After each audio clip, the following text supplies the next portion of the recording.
শিক্ষা সংক্রান্ত গুরুত্বপূর্ণ আপডেট পেতে অবশ্যই চ্যানেলটিকে সাবস্ক্রাইব করুন। পাশে থাকা বেল আইকনটিতে অবশ্যই ক্লিক করুন। নমস্কার, আপনি দেখছেন Suvendu academic YouTube channel. Vote কর্মীদের ভাতা নিয়ে খুবই গুরুত্বপূর্ণ একটা আপডেট আপনাদের সঙ্গে আজকে শেয়ার করব। চলুন, 2014 সালের পর থেকে ভোট কর্মীদের ভাতা বৃদ্ধি করেনি নির্বাচন কমিশন। এবার ভাতা বৃদ্ধির দাবি জানিয়েছেন ভোট কর্মীরা। বিবেচনার আশ্বাস দেওয়া হলেও এখনও পর্যন্ত ভাতা বৃদ্ধির বিষয়ে কিছুই জানানো হয়নি। গত পঞ্চায়েত ভোটে প্রিজাইডিং অফিসাররা 2340 টাকা পারিশ্রমিক পান। যে সমস্ত প্রিজাইডিং অফিসার রিজার্ভ হিসাবে ছিলেন তারা পেয়েছিলেন 1050 টাকা পারিশ্রমিক দেওয়া হয়। ফার্স্ট পোলিং অফিসারদের 1540 টাকা পারিশ্রমিক দেওয়া হয়। ফার্স্ট পোলিং অফিসার যারা রিজার্ভ হিসাবে ছিলেন তাদের 850 টাকা পারিশ্রমিক দেওয়া হয়। দ্বিতীয়, তৃতীয়, চতুর্থ পোলিং অফিসারদের 1540 টাকা করে পারিশ্রমিক দেওয়া হয়। যারা রিজার্ভ হিসাবে ছিলেন তাদের 850 টাকা পারিশ্রমিক দেওয়া হয়।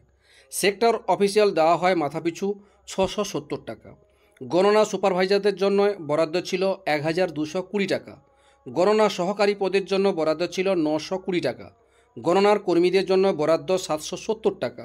ভোটের নানাবিধি কাজে যাদের ব্যবহার করা হয় তাদের দেওয়া হয়েছিল 200 টাকা করে। পরিষ্কার পরিচ্ছন্নতা রাখা সহ নানা বিষয়ে যারা কাজ করেন তাদের জন্য বরাদ্দ হয়েছিল 970 টাকা করে।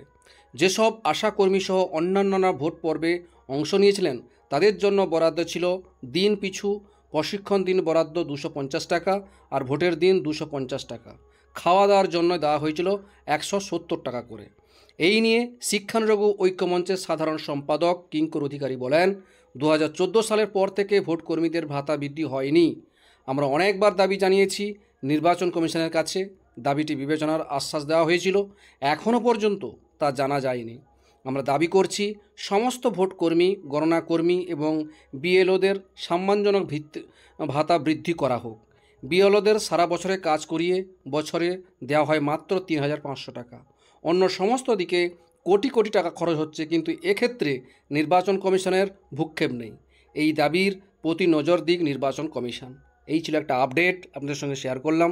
ভিডিওটি দেখার জন্য অসংখ্য ধন্যবাদ।